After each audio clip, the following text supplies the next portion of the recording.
हाँ भाई, आज अपन 10 का जो टॉपिक चल रहा था कार्बन एंड इट्स कंपाउंड, उससे आगे बात करेंगे।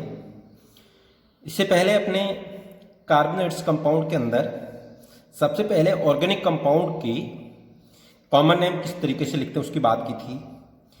डेरिवेटिव सिस्टम से कैसे नाम लिखते हैं उसकी भी बात की थी। फिर बात आई थी आईयूपीएसी नाम कैसे लिखें, ठीक है, ऑर्गेनिक कंपाउंड के, अर्थात उनके नॉमेनकल्स की अर्थात नामकरण की आपने बात की थी, ठीक है। उसके बाद एलोट्रोपस ऑफ कार्बन, कार्बन के अपर रूप जिसके अंदर आपने ग्रेफाइट, ठीक है, डायमंड्स, फ्लोरीन, ये जो 3 कंपाउंड अपने दिए हुए थे जिन पर बात हुई थी, जिनकी डिस्कस हुई थी। अब अपन आगे आज थोड़ा सा एक पॉइंट है जो ले रहे हैं, जैसे कुछ ऑर्गेनिक कंपाउंड जो आपके 10 के सिलेबस में जो दिए गए हैं उनकी अपन बात करेंगे। सबसे पहले जो कंपाउंड है वह है फ्रियोन्स, ठीक है। फ्रियोन्स क्या है? क्लोरोफ्लोरोकार्बन, ठीक है। फ्रियोन्स किसको कहते हैं? क्लोरोफ्लोरोकार्बन, अर्थात अपन यूं कहें कार्बन, ठीक है, fluorine, chlorine, carbon, fluorine, chlorine, इन तीनों से मिलकर ये यौगिक बनता है, ठीक है, जिसको क्या कहते हैं? फ्रियोन्स। यदि आपको पता है फ्रियोन्स क्या है तो अपने क्लोरोफ्लोरोकार्बन, ठीक है, को ही क्या कहेंगे अपन? फ्रियोन्स करते हैं, अर्थात आप कह सकते हैं कार्बन, फ्लोरीन, क्लोरीन, इनसे मिलकर ये यौगिक बनता है जिसको फ्रियोन्स कहते हैं, ठीक है। एक तो ये, दूसरा ये कई बार ये भी एक रिएक्शन है फ्रियोन्स बनाने की, एक मेथड जैसे है, जैसे CCl4 की HF के साथ इसकी प्रेजेंस में एंटीमनी पेंटाक्लोराइड की प्रेजेंस में रिएक्शन कराएं यदि, तो ये एक फ्रियोन्स बना। इसका यदि अपन नाम भी लिखना चाहें तो लिख सकते हैं, अभी बताऊंगा कि इस फ्रियोन्स का यदि अपन को नाम लिखना है तो किस तरीके से लिखें। तो मेन बोर्ड में जो कई बार क्वेश्चन आता है इसका, एक नंबर आधा नंबर का, एक नंबर का क्वेश्चन पूछते हैं, वो आपको एक 2 तरीके से पूछ सकते हैं। एक तो दे देते हैं, नाम दे देते हैं, वापस फॉर्मूला लिखना पूछ सकते हैं, या ये फॉर्मूला देके आपको नाम पूछ सकते हैं।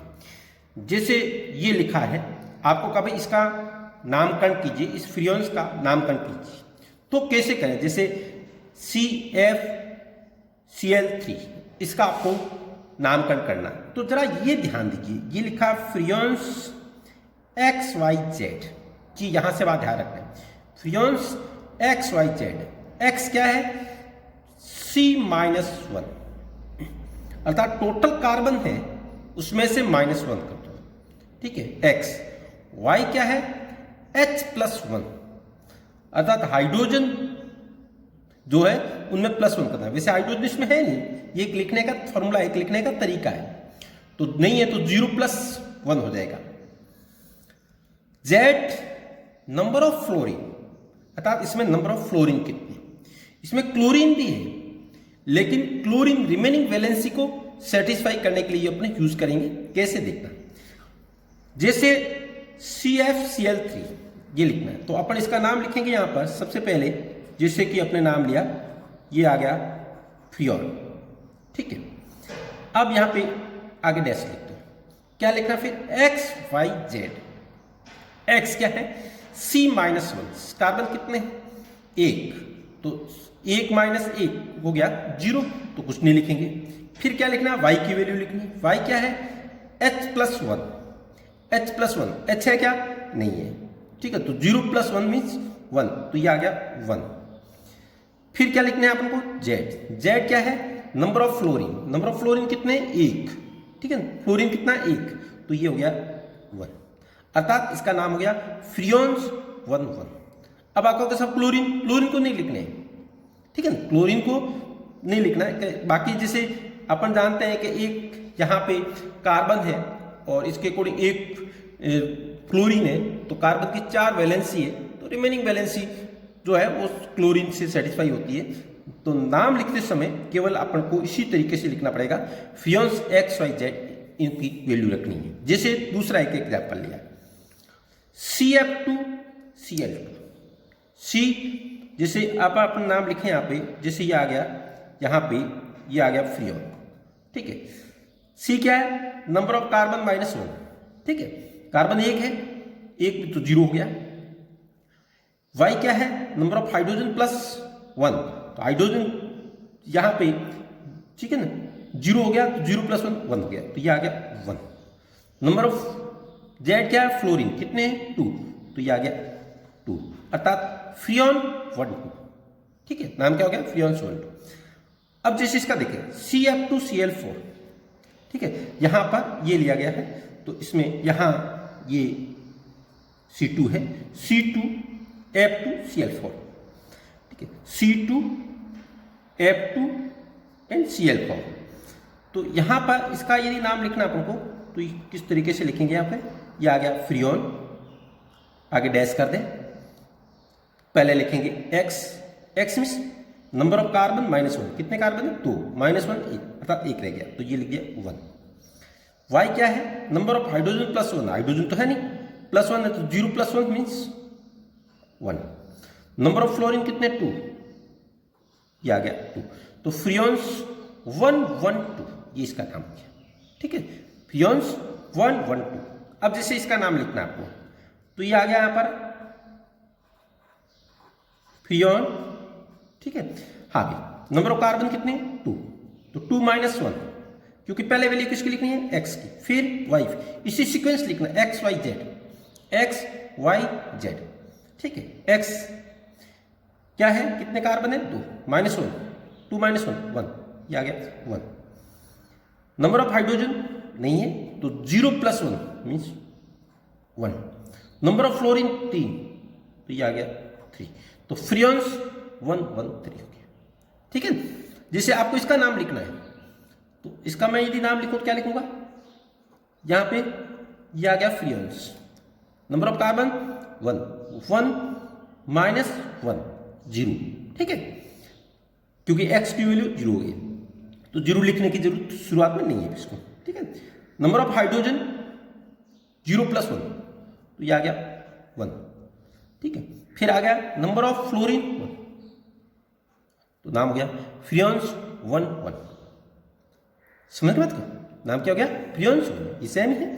तो कोई वैसे यहाँ फॉर्मूले में पहले फ्लोरीन क्लोरीन में से किसी को भी लिख दो, इससे कोई फर्क नहीं पड़ता, जैसे पहले से क्लोरीन लिख दो, लेकिन नाम में लिखते समय पहले x की वैल्यू रखनी है, फिर y की रखनी है, ये ध्यान रखना है आपको।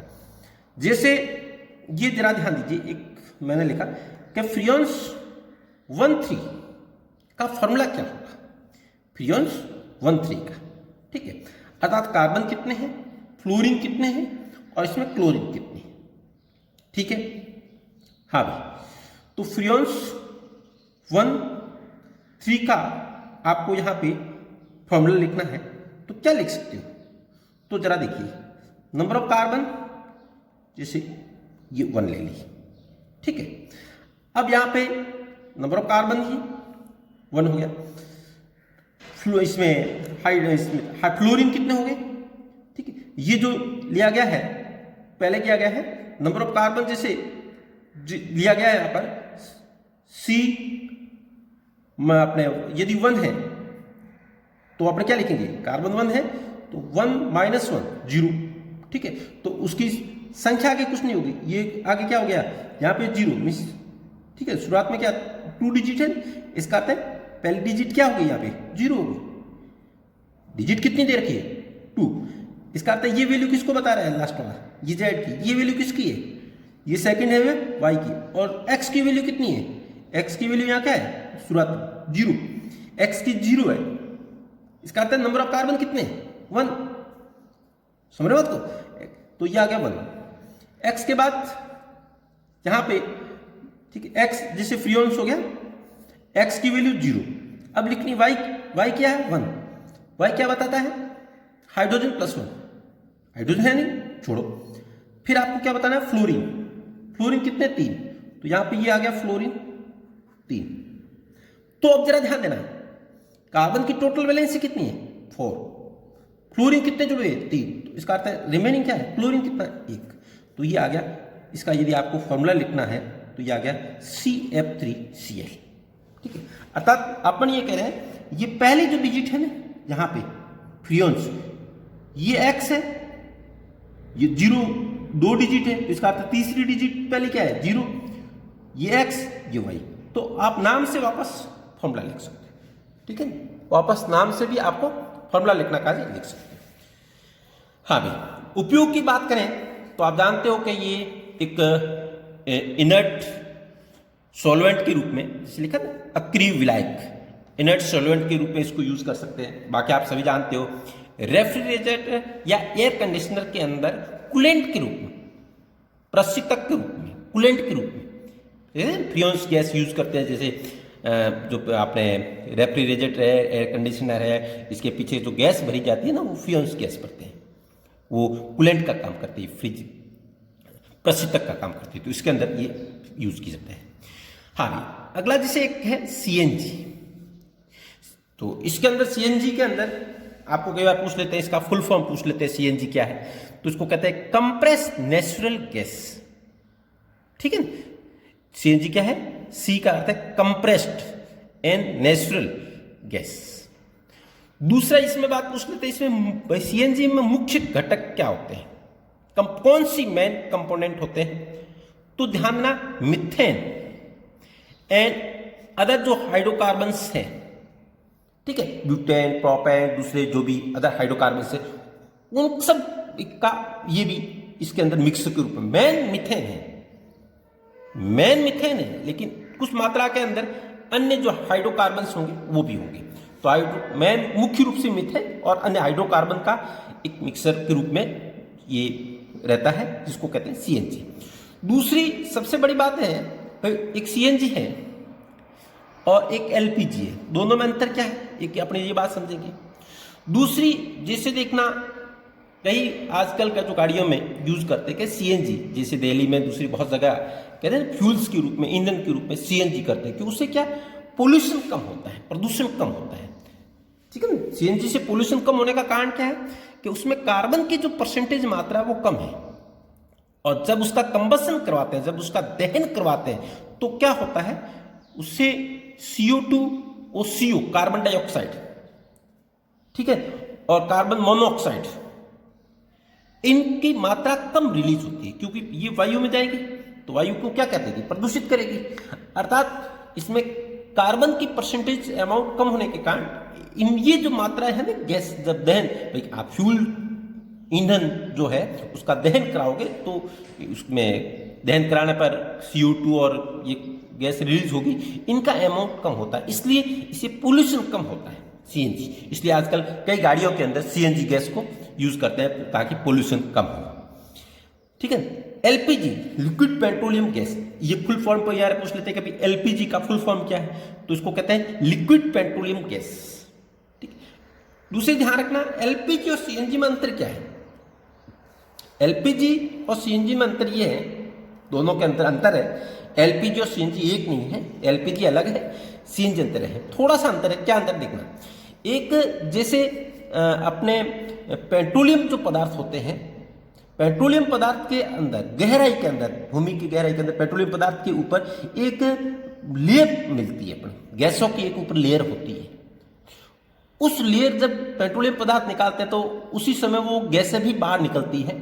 जैसे अपने यहाँ बात करें, जो क्रूड ऑयल निकलता है, पेट्रोलियम पदार्थ जो क्रूड ऑयल यहाँ मंगला टर्मिनल दूसरे में अपन जो क्रूड ऑयल निकालते हैं, इसके जो पेट्रोलियम पदार्थ निकल, इसके ऊपर एक लेयर होती है, गैसों की लेयर होती है। उस गैसों को निकालने समय उस गैस को निकाल देते हैं और उस गैस को फिर कंप्रेस कर देते हैं, उन गैसों को कंप्रेस करते हैं, तो कंप्रेस नेचुरल गैस, उसके ऊपर जो पेट्रोलियम पदार्थ के ऊपर जो गैस मिलेगी, प्राकृतिक गैसेज जिसको कहते हैं, उनको कंप्रेस करके वो बनती है कंप्रेस नेचुरल गैस, अर्थात सीएनजी। फिर क्या कहते हैं, वो पेट्रोलियम पदार्थ जो निकला है उसका प्रभाज्यासन करते हैं, उसका डिस्टिलेशन करते हैं, फ्रैक्शनल डिस्टिलेशन, प्रभाज्यासन, फ्रैक्शनल डिस्टिलेशन, ये लिखा है प्रभाज्यासन, फ्रैक्शनल डिस्टिलेशन करते हैं। तो प्रभाज्यासन से पेट्रोलियम पदार्थ भूमि से निकलते हैं, उससे कई पेट्रोल, डीजल, ठीक है, मोम, वैक्स के रूप में है, ये डांबर है, और कई गैसें हैं, ये बहुत सारा पेट्रोलियम पदार्थ जो क्रूड ऑयल निकालते हैं उससे ये सारे कंपाउंड अलग अलग निकाले जाते हैं। तो उसका प्रभाज्यासन के समय उसके साथ कुछ गैसें मुक्त होती है, समझ बात को। पेट्रोलियम के प्रभाज्य आसन के समय उसके साथ कुछ गैसें मुक्त होती है और उन जो मुक्त होने वाली जो गैस है ना, मुक्त होने वाली गैस उसको हाई प्रेशर पे कंप्रेस्ड करते हैं। समझ बात को।